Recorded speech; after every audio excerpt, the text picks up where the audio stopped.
Hey guys, Profe Pablo here, Spanish teacher turned Minecraft engineer. Forgive my voice during this video, I'm a little under the weather. Here, let me try something real quick. Nope, still under the weather. Guys, thank you for your patience as I've been sick, had a cold, been dealing with baby. I'm trying to get back on schedule. I feel like I'm doing a pretty good job.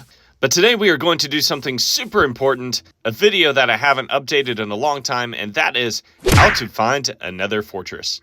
If you stick around to the end, I'll also show you how to find an end city. No pun intended. Enough chit chat, let's get going. But before we get going, I'd like to give a shout out to Dark Meteor YT. He did the supply list for our no redstone kelp farm, which happens to be right over there. Thanks, Dark Meteor. Thanks, Dark Meteor, for helping out with the channel. I really appreciate it. Everybody go check out his channel. All right, now let's get going. So before we go explore the Nether, we need to talk about Minecraft maps just a little bit. Before I do that, I need to show my coordinates because otherwise this system will not work. There we go, show coordinates. Good. In Minecraft, you have 3 coordinates, your X, your Y, and your Z. The first coordinate, X, means that you're going either east or west, it depends. If you're going east, you're actually going in a more positive direction. If you go west, you're making your number smaller or taking it more negative. The Y number is pretty easy to follow. That's vertical, so the higher you go, that number goes up, and as you go down, it drops down. And this all may seem good and well and easy to follow so far. After all, it kind of feels like a coordinate plane in math, so let's pretend that I have my coordinate plane here. So if you've taken any kind of middle school math and beyond, you've probably seen a coordinate plane. You can kind of look at this cross as that. This point here would be 0, 0. And if we go more this way, obviously our number gets more positive. More this way, it gets more negative. But where it gets confusing is when we head north. Now, on a normal plane, when we head north, our last number should be getting bigger, but it doesn't in Minecraft. It actually gets smaller. That's because video games run on kind of a different system. And if you're looking at a 2D window of a video game, which I'm going to make real quick, there we go. If you're looking at a 2D window of a video game, let's pretend that this is 0, 0 on our cross. The X number actually gets more positive as you go further down the window. So that's why in Minecraft, when you go north, you're actually going negative. Now that shouldn't matter in the Nether, but the only reason that gets confusing is sometimes you'll be turning a certain direction thinking that you're going positive when actually you're going negative. That's because Minecraft coordinates are extremely confusing. So just be aware of that as we go to the Nether. All right, let's go. Watch this be one of the seeds where I just like pop in and automatically go to the Nether, and there's like another fortress right there. Okay, so we're gonna go inside the Nether. The first thing we want to do is find the coordinates 0, 32, and 0. That means we're going 32, so I'm going to have to travel. Hold on, there we go. Going this way. There's 0. There we go. So right here. Oh, it's right on a tree. And I want to go all the way down. Oh, and you got to be careful. The reason we chose 32 is because it's right where lava lakes spawn, so if you fall in, we're going to be building bridges and we can easily get back up. You want to go ahead and take your settings of your game, and as much as your console or PC or phone will manage, you want to go over to the video section and you want to turn up the render distance as high as it will go, because you want to make sure that you can see as far away as possible. Now, I'm on my phone right now. I like to play mobile, and yeah, you can't see that far. If I were on a PC, I could see much further. And then what I like to do is if I have plenty of cobblestone, I'll build bridges of cobblestone going in different directions, and we are going to systematically explore the Nether. While we do this, we're going to be able to find quite a few different biomes, and eventually we will did you guys see that? And eventually we will definitely find another fortress. Now, inevitably, I usually don't have enough cobblestone, so I usually start with netherrack because I have plenty of that from exploring a little bit the Nether. And then I go back and I change these bridges to be bigger, and I change them to cobblestone so the ghasts don't destroy them. Okay, I am in creative so that this tutorial goes a little faster. What we're going to do, let's take our first number, and we're going to make it more positive, and we're going to go to positive And you can pick a number. We're just going to go to positive 100. I used to do it in increments of 250. There's no magic number there. It's just whatever you want, but we'll do 100. So we're going to make this first number go up to positive 100.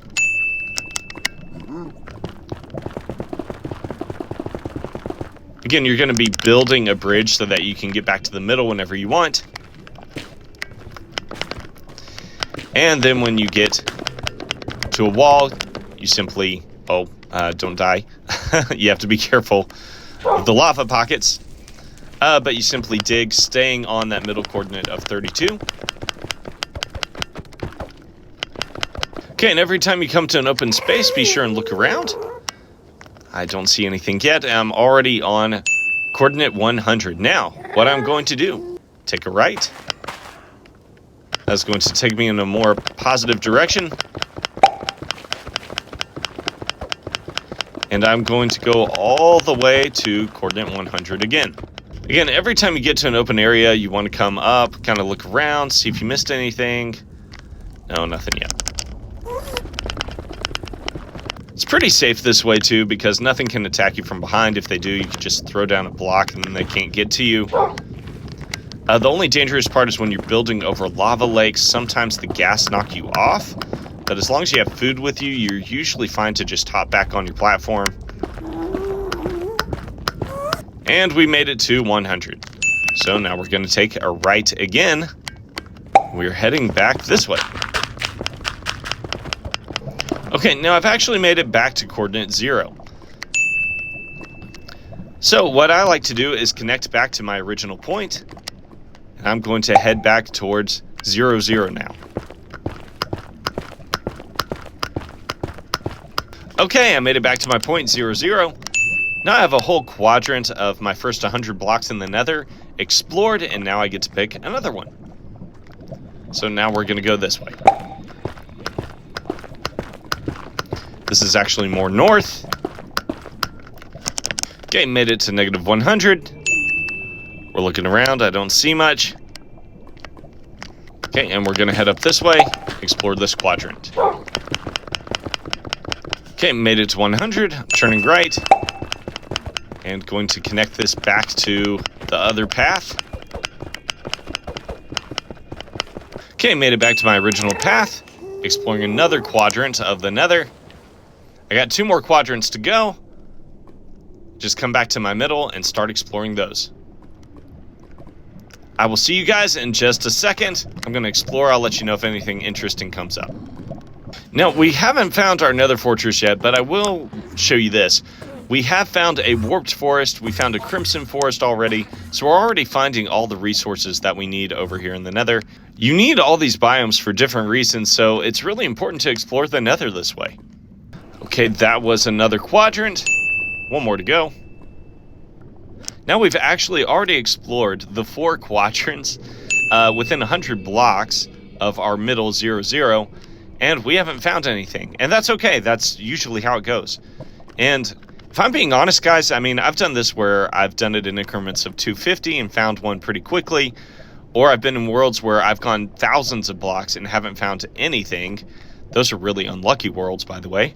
But this system usually works really, really well. So we're going to stick with it with this world. I haven't pre-mapped this world. I'm not using the locate structure code, which is a cheater's way of doing it. So what you do now is you take your cross, and we're going to continue to expand our cross. So we'll expand it going further south this way. And we're going to go until 250 this time. I like going in increments of 250 after the initial 100. So that means going 250, then 500, 750. You get the point. Okay, once you reach to 250, same thing. Start connecting the different quadrants. We've got our basalt delta going on. My least favorite biome. Okay, once you get to like a 250 mark or negative 250, you need to start making your way back to 0, 0. Always checking your surroundings, making sure you're not missing anything. Oh, another hint is turn up the brightness. That helps you see in the Nether without even having to use torches. Okay, and this is why it's always important to look at your surroundings, wait for things to load, take your time, because if you could see in the distance, we have another fortress. So then you just kind of come off your axis, your paths, build all the way over, and there you go. We have another fortress. And then the question will be, will this nether fortress have nether wart, which we want, or a blaze spawner, or all that good stuff? If not, we'll start our search again and look for another one. All right, and as promised, let's go look for end cities now that we found a nether fortress. All right, since I don't want to go looking for it, let's build our end portal. You guys already know how to find these using the Eyes of Ender, I'm assuming. Okay, and to find an end city, obviously the first thing that you need to do is defeat the Ender Dragon. Let's do that real quick.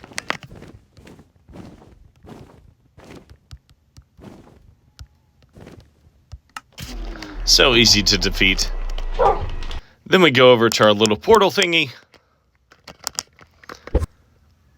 Come on through. And usually there's not a city right out of the gate. But we got lucky and there is. And that's okay. We're actually going to look for another one, even though this city looks awesome. So what I like to do to find a city is right out of my portal, I'll build up using netherrack. Remember all that netherrack you just got? About 100 blocks. And that gives you a good view of your surroundings. You could go higher to 150. Doesn't seem to make a difference. And you'll want to leave like some water down at the bottom so that you can jump down from the top without dying, because you want to leave this as a landmark to where you've been. Then what you do is you kind of explore a little bit, stick to one direction, one coordinate that you are changing.